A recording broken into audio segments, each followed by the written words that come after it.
Olá, uma vez mais aqui no nosso canal Espiritismo em Pauta, vou apresentar um vídeo para falar hoje sobre a aceitação das pessoas como elas são. Aceitar as pessoas como elas são. É um tema bastante interessante, eu até consultei a internet, canais espíritas que falam sobre o assunto. Tem um canal espírita que chama-se A Luz do Espiritismo.com.br. Lá tem um material que fala sobre esse assunto, tem lá o nome do autor também. Tem um livro, um site chamado, um canal chamado é, Car, Car, kardecRioPreto.com.br. É do Centro Espírita lá de Rio Preto. Também tem um tema bastante bom. Encontrei outros escritos também, não espíritas, de filosofia, sociologia, psicologia, enfim, que falam também sobre o assunto, sobre a aceitação das pessoas como elas são. Também no último vídeo que eu fiz, ao qual eu dei o título Na Terra Caminho da Luz, uma prece de Emmanuel, na qual ele também faz essa assertiva, que nós devemos aceitar as pessoas como elas são. Mas eu quero fazer um alerta, né? Tanto nesse vídeo como em qualquer outro vídeo que eu fiz, é importante que os temas abordados, eles sejam vistos e ouvidos com a crítica. Não aceitar as coisas e nem discordar das coisas como elas são ditas, porque refletir é uma coisa preciosa para nós. Nós precisamos refletir, especialmente o espírita, que milita numa doutrina, é adepto de uma doutrina do livre pensar, né? E é preciso então tirar as próprias conclusões. Isso é bastante preciso, tirar as próprias conclusões. Estudar o Espiritismo, então, exige análise pelo exercício do livre pensar. Então, nós vivamos com as nossas próprias conclusões. Nós não vamos poder viver com a conclusão alheia, temos que viver com as nossas próprias conclusões. Lá no dicionário, procurando o dicionário, nós encontramos lá que aceitar tem vários sinônimos, outros verbos sinônimos, receber, concordar, admitir, né? Mas aceitação não é, então, do que o ato de aceitar. Porém, a aceitação de que nós vamos falar aqui nesse nosso vídeo, ela não acolhe o conformismo, né? Bom lembrar que só aceitaremos verdadeiramente as pessoas como elas são quando houver de nós a devida compreensão das coisas e de seus porquês. O espírito, especialmente, reencarnatório que é, ou reencarnacionista que é, melhor dizendo, tem todo o embasamento espiritual para aceitar as pessoas como elas são, sem ser, naturalmente, conivente com seus erros. Aceitar a vida como ela aceitar os familiares, parentes e amigos como eles são, aceitar as dificuldades de toda a ordem, aceitar as desilusões, a ingratidão, aceitar a sociedade humana com seus personagens, enfim, não é permanecer naturalmente na inércia ou na apatia.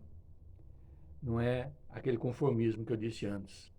Por isso, encaremos o tema à luz da doutrina espírita, mirando o espírito imortal que somos todos nós, ao invés de mirarmos apenas no homem, considerando então as vidas anteriores do espírito, a vida de hoje, as escolhas feitas, o grau evolutivo alcançado, conforme orientam então as obras da codificação espírita, especialmente lá em O Livro dos Espíritos, especialmente lá em O Céu e o Inferno, o nome do livro, né? O Céu e o Inferno, codificado por Allan Kardec.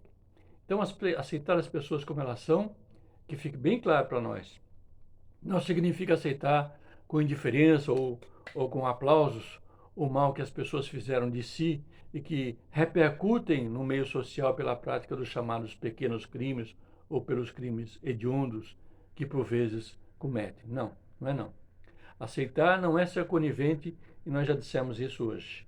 Aceitar as pessoas como elas são, aceitar as pessoas como elas são, não exige de nós exige de nós um grande trabalho, começando por aceitarmos a nós mesmos. Precisamos aceitar a nós mesmos, porque nós nos conhecemos bem, né? Na intimidade dos nossos pensamentos, nós nos conhecemos bem, ampliando assim a nossa capacidade de aceitação do próximo como ele é, trabalhando nosso aprimoramento moral, tanto quanto nós trabalhamos nosso aprimoramento intelectual, para a solução, então, das diversas adversidades da vida, especialmente os da convivência com o outro. É necessário que nós, então, inicialmente, aceitemos a nós mesmos. Fazendo isso, nós fortalecemos nossa compreensão da estrutura evolutiva arquitetada por Deus, que nos criou simples e ignorante, nos destinando à perfeição, permitindo, então, a cada um de nós, a partir de um determinado momento da nossa existência, fazer escolhas, sempre rumo à perfeição. Tomemos, por exemplo, a convivência familiar, profissional e social, para argumentar que, por exemplo, a agressividade entre os familiares ocorre, não é? Ela ocorre porque nem sempre seus membros são afins entre si. São espíritos de comportamentos antagônicos, não necessariamente inimigos, que se ligam no seio familiar a fim de reparar seus próprios erros e para aprender um com o outro, naturalmente, a se comportar. Familiares se ligam para desenvolver, então, simpatias e empatias para vivenciar o amor ao próximo preconizado pelo Cristo Jesus. Tudo começa ali em família. Começa lá em aceitarmos a nós mesmos, como nós somos, não é? Para a convivência familiar e, assim, alcançar o desenvolvimento do amor ao próximo que o Cristo Jesus pregou e viveu entre nós. A sobrecarga no serviço, por exemplo, que nós desenvolvemos profissionalmente, muitas vezes é sem outra opção, né? Para a manutenção da vida, precisamos praticar aquele determinado trabalho.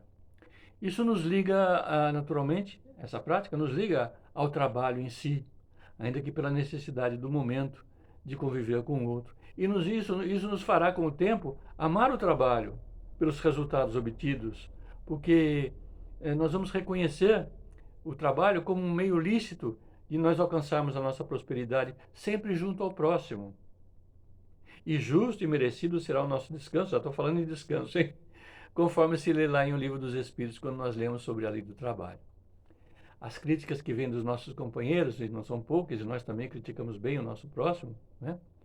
Esses nossos companheiros de jornada social, essa jornada social que nós empreendemos a cada encarnação, justas ou não vamos entrar no mérito aqui, elas estão na razão direta do estágio evolutivo que essas pessoas alcançaram e que nós mesmos alcançamos quando criticamos o próximo. E não rara vez, elas nos despertam da inércia em que nós acomodamos para mudarmos então nosso comportamento com o próximo, com a sociedade, com a família, com o companheiro de trabalho, com a sociedade de uma maneira geral, né? Estava pensando sobre as doenças, a doença grave, de longa ou de curta duração, em nós ou nos outros que nós amamos, a doença nos faz refletir em quem somos e o que fizemos de nós. Sempre há tempo de reparar nossa conduta. Sempre há tempo de repararmos a nossa conduta. Aceitar o familiar ou o parente, hoje querido, que nasce, por exemplo, enfermo, com deficiência física ou mental, às vezes com ambas, né? Às vezes o sujeito, eu tenho um amiguinho, até desencarnou recentemente, tem problema físico e mental a um só tempo. Isso nos faz conviver com o espírito delinquente de ontem. Quando nós acolhemos um familiar, um parente nessa situação, isso nos conduz a conviver com o espírito delinquente de ontem, que, quiçá, nós rejeitávamos no passado, procurávamos nos distanciar deles. E quantas vezes não fomos nós os indutores dessas criaturas a serem o que elas são, ou a portarem as enfermidades que desenvolveram. Então, nós rejeitávamos essas criaturas no passado. Hoje estão conosco para a devida reeducação em família ou na parentela, reeducação dela e nossa, a um só tempo. Portanto, é necessário que aceitemos essa situação na convivência humana. A morte de um ente querido dói profundamente, dói. Mesmo nós sendo espíritas, sabendo que a morte não existe, apenas do afastamento físico, a morte dói. Dói e aviva nossas lembranças, convivências que nós tivemos com aquela criatura que desencarnou e nos faz naturalmente repensar o quanto mais e melhor poderíamos ter feito por aquela pessoa. Isso é bom no ponto de que nos ajuda a mudarmos em relação aos que ficaram, para que nós não tenhamos novamente esse mesmo tipo de remorso, vou chamar de remorso, por não termos feito melhor para com aquele ente com o qual nós convivemos. O criminoso, por exemplo, aceitar o criminoso de hoje, que violenta pelo crime a ordem social alcançada, não é ser passivo à sua sanha criminosa e nem ser omisso, absolutamente, mas sim puni-lo pela ordem do Estado com suas leis e na devida proporção. Isso é importante que ocorra. Isso é importante que ocorra porque educa o espírito. Educa o espírito. É necessário darmos bons exemplos para seu despertamento. Da nossa parte, bons exemplos para o seu despertamento. E eu me lembro que o Divaldo não, Haroldo Dutra conta que um dia uma pessoa queria matar o Chico Xavier e enfrentou aquela fila de 1h30, 2 horas, enfrentou aquela fila e ao chegar a vez dele, sacou de uma arma e quis matar o Chico Xavier. Vim aqui para lhe matar, né? E o Chico olhou para ele com um olhar sereno e disse: seja feita a vontade de Deus. E ele falou com tal inflexão, com tal generosidade, com tal honestidade, que aquilo tocou as fibras mais íntimas daquele espírito ora encarnado que queria matar o Chico Xavier. E o homem danou a chorar, guardou a sua arma e, sem mais, foi-se embora. Então é importante o exemplo, né? É importante o exemplo. O exemplo para o despertamento da criatura nessas circunstâncias criminosas. Ainda que isso demande muitas reencarnações, o que de fato acontece, é importante o bom exemplo da nossa parte. Afinal, o criminoso de hoje será o arcanjo de amanhã, porque esta é a vontade de Deus. E o Cristo Jesus afirmou que das ovelhas que o Pai lhe confiou, nenhuma só haveria de se perder. Disse ainda que nós somos deuses. Quem já leu o Novo Testamento, quem já leu a literatura espírita, sabe que essas foram as palavras do Cristo Jesus.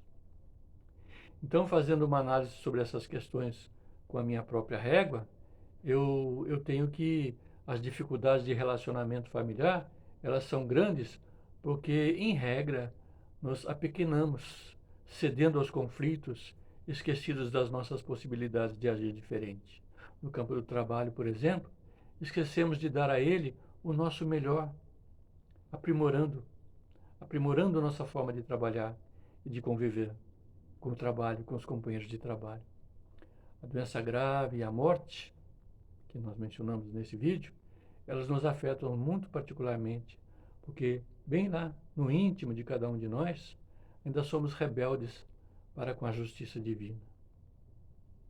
Quanto aos criminosos, não só os aceitamos enquanto não formos suas vítimas, quanto aos criminosos, nós só os aceitamos enquanto não fomos as suas vítimas diretas, ou alguém que amamos, ou seja, a nossa visão se estreita e não enxergamos nele o arcanjo em formação.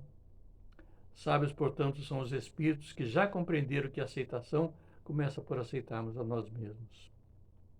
Precisamos, então, solidificar em nós essa aceitação do próximo, aceitando a nós mesmos. E para arrematar, falamos do Chico agora há pouco, né? Mas sem esgotar o assunto naturalmente, um dia alguém perguntou para o Chico Xavier como ele conseguia ficar calmo diante das pessoas sofredoras que buscavam o consolo do Chico dia e noite. E ele respondeu com uma só palavra: aceitação. Aceitava o próximo como o próximo se apresentava a ele. A aceitação de Chico, ela não era passiva naturalmente, né? A gente, lendo a biografia do Chico Xavier, nós vamos ver que ele nos oferece a chave mágica para não nos perturbarmos. Aceitar servindo. É o que Chico fazia. Aceitava servindo. E com isso, por vezes, nós agindo da mesma forma, nós vamos acertar nossas contas com o passado, regenerando-nos a nós mesmos, investindo naturalmente para o futuro. Aceitação do próximo, das pessoas como elas são. Esse é o nosso tema de hoje, um tema que leva a nós espíritas e a quem mais não espírita que tiver contato com esse vídeo, poderá refletir refletir sobre esse tema. Um tema importante para o nosso crescimento espiritual. Aceitando nós mesmos, vamos aceitar o próximo como ele é, sem naturalmente ser conivente com os erros dos outros. Pelo contrário, aprender com os erros dos outros para não fazer a mesma coisa e ir adiante. Vamos adiante, então.